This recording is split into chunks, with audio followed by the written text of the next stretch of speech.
The screen displayed on the mobile phone showed my name, office address, postal code, and phone number. In addition, I took out an attorney's badge from my wallet and an identity card from the American Bar Associations with my photo on it. Upon seeing this, both my husband and the woman raised their voices in disbelief. You, a real lawyer. I am Emily, a 32-year-old sole proprietor. I met my husband, Tom, at a local outdoor club. We hit it off after having various conversations and started dating. 2 years later, we got married, and now we are in our first year of marriage. However, recently I started noticing another woman's presence around my husband, and his behavior began to seem strange. He was coming home late, and I could smell women's perfume on the clothes he put in the laundry. Honestly, I was wondering if it was okay to continue our marriage like this. It was a holiday, and I was engrossed in reading in the living room when suddenly the intercom rang. I wasn't expecting anyone that day, so I was curious who it could be. When I opened the front door, there stood a woman dressed in a sharp suit and my husband with a smug look on his face. Without any greetings, the woman thrust a document at me. "You're Emily, right? I'm demanding a compensation of $30,000 from you." "What?" I couldn't help but raise my voice in surprise. The woman, looking down on me, continued with a twisted smile. "You've done a theft to serve your lover, haven't you?" "What?" "I saw it, you know? I saw you entering a hotel alone with a man I don't know." "What are you talking about? Playing dumb won't help. We have photographic evidence." The woman, saying this, had something that looked like an attorney's badge pinned to her chest. "Here's the photo." Saying so, the woman presented a photo to me. It indeed showed me entering a hotel with a man in a suit. This is, well, I don't want to hear excuses. Just pay up quietly. Cutting off my words, my husband confidently stepped forward in front of the woman. "This lady here is a very skilled lawyer. No matter how much you try to deny it, it's futile, you know? A lawyer, an attorney? Excuse me for the late introduction, I am indeed such a person." The woman respectfully handed me a business card with both hands. Although I was doubtful, when I took it, I recognized it quite well. As I looked puzzled, the woman crossed her arms and introduced herself again. "I am Emily Anderson, a lawyer. Haven't you heard of the Anderson Law Office? Heard of it? That law office is. Even someone like you, a commoner, might know it. After all, we do broadcast legal programs, so maybe you've heard of it? You see? No matter what excuse you come up with, you can't beat someone like her. Then shall we go to court?" "What?" I said, "Let's go to court." Did you hear what we just said? This is the famous lawyer Anderson. Don't worry, because I'm also a lawyer. What? What are you talking about? Claiming to be a lawyer just because you don't want to be sued for compensation. That's just disgraceful to say something like that. Holding back laughter, my husband and the woman who claimed to be a lawyer were laughing. I sighed heavily, took out a business card from my wallet, and showed it to them. The name on it was Emily Anderson. The two of them froze for a moment, their mouths agape. Without paying them any mind, I showed them the business card the woman had given me alongside my own. Huh? They look identical, don't they? Or should I say, this business card, it's mine, right? Eh? Your business card, eh? Ms. Lawyer, what does this mean? It must just be a coincidence, a similar design with the same name. Professor, you are really a lawyer, right? You were the one who asked for my services. How rude of you to doubt me. But you don't want to be sued for compensation, do you? I am truly Emily Anderson, a lawyer. Then, this business card is. It must be my business card that she somehow got hold of. Huh? This is my legitimate business card. You must be the fake one. What? That's right. It must be so. Because you're not Anderson but Johnson. The woman pointed at me forcefully. It's outrageous to be called a fake at this point, but I thought it best to calmly address the situation. No, Anderson is my maiden name. I'm registered under the trade name Anderson, so I'm still working under my maiden name. Ms. Lawyer. Does that mean? Oh no. I've jumped to conclusions, ha ha ha. It was just a coincidence that we have the same name. How strange the world is, right? No, that can't be possible. If I say it's possible, then it is. I am just another lawyer with the same name, Emily Anderson. If you doubt me too much, I'll sue you for defamation of character. What does she mean by defamation of character?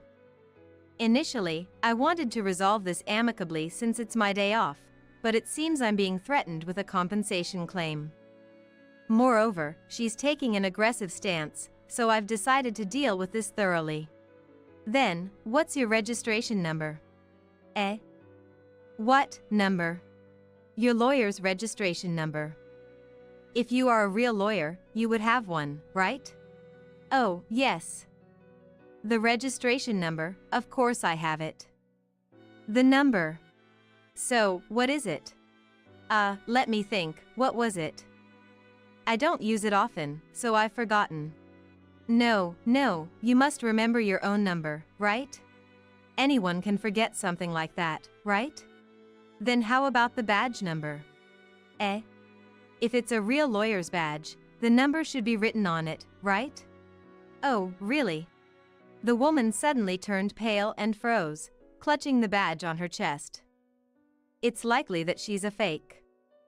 Since this wasn't leading anywhere, I decided to continue questioning her. Then, what session did you train in as a lawyer? Train, session. What? Surely you must know. Your training session?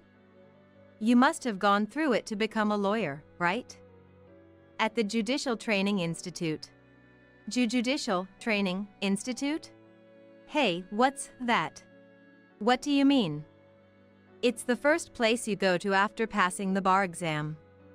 You don't instantly become a lawyer just by passing the bar exam, do you? Is that so? Yes, it is.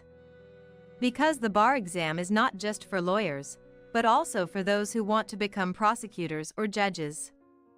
It's a test everyone takes together. Passing the bar exam just means you've earned the qualification to become a lawyer. Then you enter the Judicial Training Institute and study as a trainee, and after passing the graduation exam, you can choose to become a lawyer, prosecutor, or judge. Right, Ms. Anderson? Oh, yes. Of course, that's how it is. It's common knowledge for lawyers, ha ha ha. So, I decided to press further. Then, when did you licensed? That was, 16. 16? No, it was 19 years ago, I think. What? The woman's face turned pale and she froze again upon my bewildered reaction. The woman in front of me looked to be in her late 30s at most. Even assuming she's 40, that leaves a gap, even if she went straight to law school and took the exam immediately. She's clearly a fake. Without saying anything more, I took out my phone from my pocket. I knew exactly who to call. I have some people here who need to be arrested for unauthorized practice of law and fraud. Wait. What are you doing? Stop, please. Hang up that phone right now. As my husband and the woman tried to grab the phone from me, I continued the call, dodging their hands. Throughout the two of them, especially the woman, seemed utterly desperate. As I gave out our address, the woman collapsed to her knees. My husband was frantic over her. The police would arrive soon enough, but I hadn't cooled down my anger enough, considering they brought a fake lawyer to accuse me of infidelity. I accessed the American Bar Association's website on my phone and showed it to my husband and the woman, who was still sitting on the floor. The screen displayed my name, office address, postal code, and phone number. I also took out a lawyer's badge from my wallet and an identity card from the American Bar Associations with my photo on it. Upon seeing this, both my husband and the woman raised their voices in disbelief. You, a real lawyer. I've been telling you that from the beginning. But, you told me you were just a sole proprietor. Running a private office as a sole proprietor includes lawyers too. No way. So, I was challenging a lawyer with another lawyer. No, what you brought was a blatant fake using my name. But I've already paid her $3,000 in advance as a lawyer's fee, thinking she'd definitely win me the compensation. Oh dear, looks like you've been thoroughly duped. Hey, you. Give me back my $3,000. Right now. My husband's state of agitation was so severe, it was hard to watch. Given that $3,000 is a considerable amount of money, his reaction was somewhat understandable. But I wasn't about to let it end there. After all, the real cheater here is you, isn't it, Tom? Eh? My husband's face turned to utter shock. I continued relentlessly. I have all the evidence I need, so I will be filing for. No, that's not true. Excuse me? It's not infidelity. The woman I've been meeting is just a friend. I haven't cheated. I will send a formal notice regarding that matter later. What? Why would you do that? Because we're getting a divorce. Divorce? My husband was at a loss for words, unable to speak any further. But I had no intention of forgiving him. It was a blatant case of infidelity within the first year of marriage. This new house we bought and the car you fell in love with and purchased, I'll be selling them all as part of the property division. Wait. That's unfair. You're cheating too, so why should I be the only one paying money? No, I haven't been cheating. Don't lie. There are even photos like this. This photo is of me with a client, right at the moment of a work-related intervention. What? It just means I was doing my job seriously. I'm finished. With those words, my husband's shoulders slumped, and he fell silent. Meanwhile, the fake lawyer tried to sneak away. I quickly stepped in front of her as she attempted to quietly leave the scene. The fake lawyer let out a short scream, stumbled, and fell backward.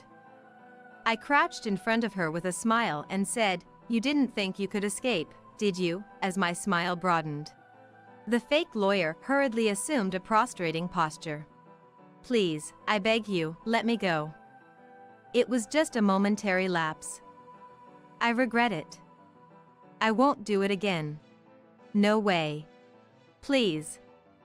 I have money. $3,000. I have no intention of accepting money obtained through fraud." Did you even know? Know what, exactly? The act of a non-lawyer doing something only permitted to lawyers is a violation of the Attorney Act, constituting unauthorized practice. What does that mean? Simply put, it's a crime. Eh? No way. I just did something lawyer-like. That's exactly why it's not allowed. As the fake lawyer's complexion turned paler, I pressed on. Engaging in such unauthorized practice and receiving compensation for it constitutes fraud. Don't exaggerate by calling it fraud. Look. I haven't even touched the money I received. I can return it. That makes everything all right, doesn't it? Right. No, it doesn't. Eek. It's unbelievable that an adult doesn't understand what they shouldn't do. Unauthorized practice alone is unforgivable, but to also frame someone for cheating and demand money. That's beyond contempt as a human being. It was just a moment of madness. Everyone makes mistakes, right? Don't I deserve a chance to make amends? That's a conversation for after you've paid for your crime. Unauthorized practice is punishable by a year in prison or a fine of thousands of dollars. Fraud carries a penalty, also many years in prison, and in your case, it's likely to be a prison sentence given the severity of your crime. Aren't you supposed to help me? You're a lawyer, after all. Please. Do you think any lawyer would want to defend a case that's clearly disadvantageous? Then I turned to my husband, who was still hanging his head, and said, "You will be reported as an accomplice in the fraud." What? Wait a minute. Why me? I'm a victim here, deceived by this woman. I even had my money stolen. Clearly, I'm the victim, right? Do you think ignorance exempts you from committing a crime? Of course. I was deceived, after all. But you were willing to take money from me as a thief, even though you were deceived into assisting her, weren't you? That's, well, this constitutes a serious criminal act, whether you knew it or not. Hey, you're going to help me out, right? Why should I? Because I truly didn't know. I didn't know this woman wasn't a lawyer, and that you weren't really cheating. I'm different from her. You see that, right? So deceiving me by having an affair doesn't count as tricking me? I really regret it. The truth is, Emily, you're the only one I truly care about. Then why did you cheat? Faced with my cold gaze, my husband started to mumble nervously.